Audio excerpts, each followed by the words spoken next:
lubricated, wiped back down, and then the magazines should be reloaded. There are several different components, of course, and as we've already shown you, I want to remind you again that the standard AK-47 magazine, in this case an East German 30-round stick mag, is relatively inexpensive at this time to provide for your militia forces. Each weapon should have a minimum of 6, and that is considered to be a bare minimum. Preferably, as many as you can afford would be our best option at this time. In the hands of the gun dealers, it's most likely that when the time comes, they'll be confiscated because they're in a central location. Instead, we need to see all of these parts and assemblies dispersed as well as possible out to the users at this point in time.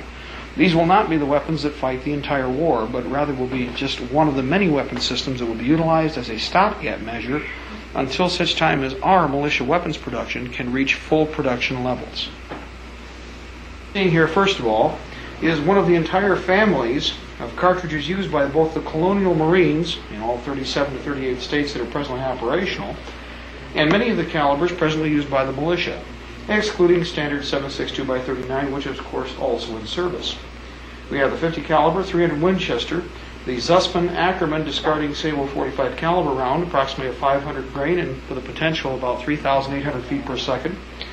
The standard 223 round 30 caliber carbine, standard 30 caliber Tokarev, which is specific to the Colonial Marines, and of course, since we have the 30 Tokarev, we now have 30 caliber discarding Tokarev, which carries a 40-50 grain 223 bullet, normally a Spitzer. The potential ballistic for this is approximately 2,300 feet per second and will penetrate almost all body armor that is in existence.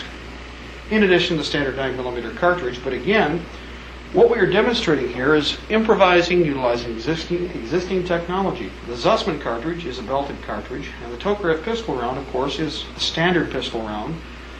In this case, we might mention also made from a standard 223 rifle round cartridge. When this brass is collected and some is found to be damaged around the neck or shoulder, this case can be cut down and reutilized as a standard Tokarev pistol round. And again, remember, now you have a training round that can be reloaded over and over and over again based on a piece of rifle brass, which has a much stronger and thicker cartridge wall. Again, the performance ratio is much higher, and the recoil and felt recoil for the shooter is much lower. This is also desirable for our older shooters who may have some difficulties with the recoil of many of the handguns that are out there. In this case, just as a short example of one of the many Tokarev Tokarev cartridge pistols that's available, the CZ family of weapons are very well engineered, very well designed, and reasonably available. Also, magazines, in this case an original one, are also produced inside the continental United States by USA Magazine and some other companies, and again are reasonably priced so that you can support this weapon at a very economical level. Colonial Marines, of course, are standardizing on sophisticated new rounds and are developing new families of weapon systems across the country. The Zussman Ackerman cartridge came from one of our new munitions plants in the South Midwest and is capable of producing virtually millions of these rounds at our discretion, utilizing as a base pattern other cartridges from around the world. Might also note that there are many different systems that are available and on hand, and again, this is just the opening family that will be necessary and will be utilized depending upon availability. You will remember that in the equipping for the New World Order Part 1 tape and in many other discussions that we've had across the country, we have not recommended standardizing on any one system, and there is a reason for that. If the other side had some idea of what we were standardizing on, then they know exactly what to choke off and ensure that that system was not available to the militia, the Patriots, or the Colonial Marines.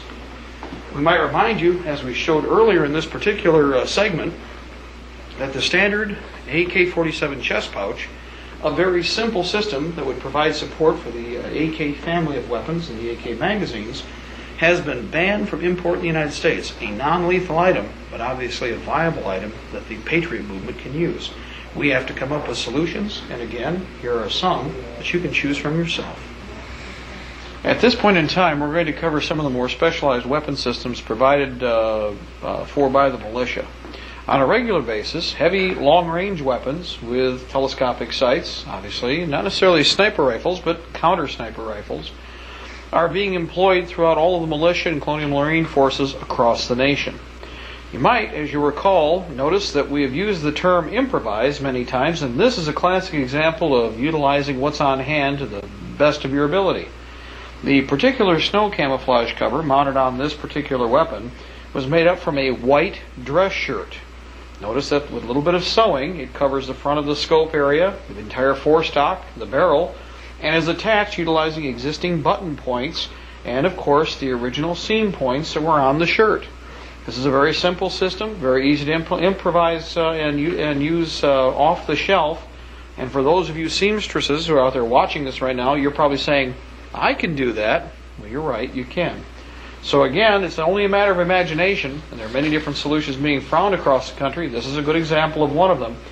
But what we're looking at here is the basic support technology for a sniper or counter-sniper unit in an operational area. Now, you will, of course, change, or you can change, the technology that you're using depending upon budget and resources.